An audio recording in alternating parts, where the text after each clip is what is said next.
everyone, it's me again. So here's another video. I had somebody ask me a question about it on one of my other videos, and I just thought it might be an important subject to bring up. Say if you have family members or a child or dependents or anyone that has a special needs, and you're coming into the Air Force and you want to make sure they're still provided and cared for while you're in the Air Force, say like in basic or while you're at tech school if you can't be with them, or say if you're on a short tour in Korea or if you're on a deployment, how are they going to get taken care of?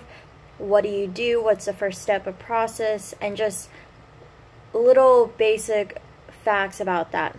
So you would be considered an EFMP family, or we would be known as a Q-coded. EFMP means Exceptional Family Member Program. It basically means you are a special needs family who does need to make sure whoever is the special needs member, dependent, or anyone of the family is taken care of.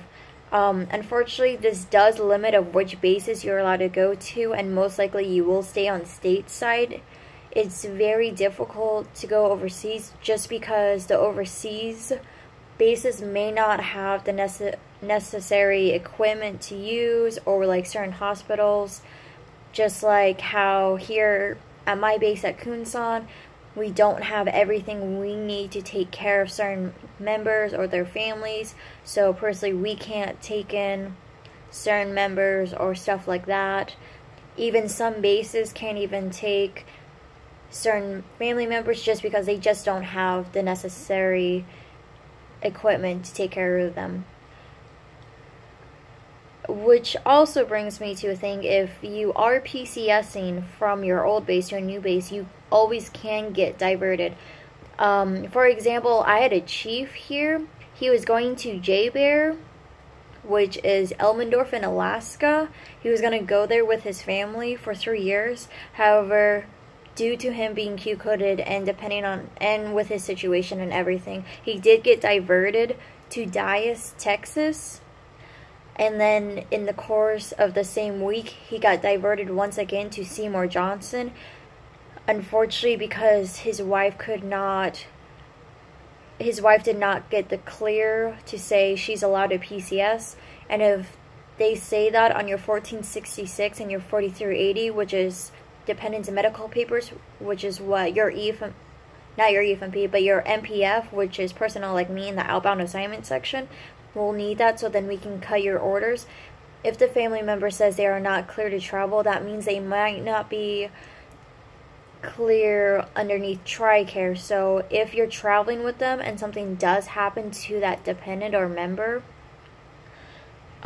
they may not be covered underneath the TRICARE, so you would have to pay out of pocket if they did get injured or something like that, which would be very unfortunate. Always remember, if you do get diverted from a base to another base, it's for the wellness of your family, because what the Air Force wants to do, they want to make sure your family is taken care of first. That's the most important thing, making sure that our members and their own family members are taken care of first, of course. However, if you're not EFMP family and you're not Q-coded, but yet there's still something going on at home that you kind of need to take care of, but you're somewhere else and your family is at another base, but you're at a different base, you can do this thing called a humanitarian. So with the humanitarian, it must be solved within 1 year. You cannot get deployed for that first year as well, which definitely helps being with your family, trying to solve whatever the problem is. Of course, it does vary case by case, which is what every single personnel would probably say.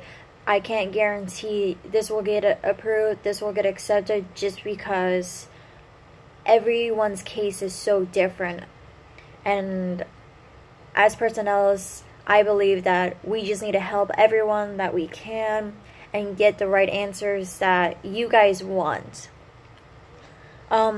Usually humanitarians, here I've done maybe 1 or 2 humanitarians. They are pretty hard to get approved just because of the circumstance of they must be solved within a year, this has to happen, this has to happen. There's guidelines for it and everything in the AFI 36-2110, which is assignments, which is my AFI, which is one of my main AFIs. If you guys want to read over assignments for any odd reason, you can always look that up on the internet. Like I said, AFI 36-2110. I do know that humanitarians can be approved if usually there's a miscarriage or maybe a death in the family and you just need to be back there for at least that 1 year. Like I said, depending on the situation, it's case by case, whether it gets approved, whether it gets rejected. It's the best interest of the Air Force. Another example of a humanitarian case was I had a sergeant that came in and he let me know something was going on with his mother back home. He was the sole provider for his mother and his son was only 2 hours away. However, his mother was not his own dependent, and just because of the situation that was going on with his mother, I didn't believe that his humanitarian package would even get accepted. And so once time came closer of him going to his new base, which was not anywhere near his old base, which is where his mother was and near where his son was, I told him that once he gets to his new base, immediately have his mother go underneath him as a dependent, so then at least he can move back to where his mother was, or his mother can move with him, just so then he can make sure he can take care of her.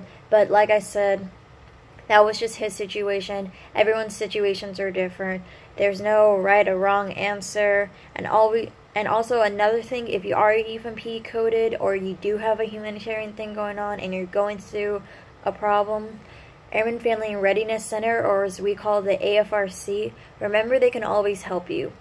I do know at one of our briefings, AFRC leads it, and our Master Sergeant, she always says if you are EFMP coded and all that, your AFRC can help you if you need the kids to be watched. There will be so many hours that they can watch your kids a week, they said. Just remember, there's always other ways that people can help you if you are the EFMP family Q-coded, or if you're going through another struggle. There's always people that can help you. And other than that, please let me know if you have any questions in the bottom box. I am very strong personal believer about being a personnelist and helping others and just helping you guys to understand what it's like being a personnel, because I have such a strong passion for my job personally. And then other than that, please let me know. Thanks for all the support that you guys give me. I'm not a professional in these videos, so I try to do as best as I can. Yeah, other than that, thank you so much for everything, and I'll see you guys soon.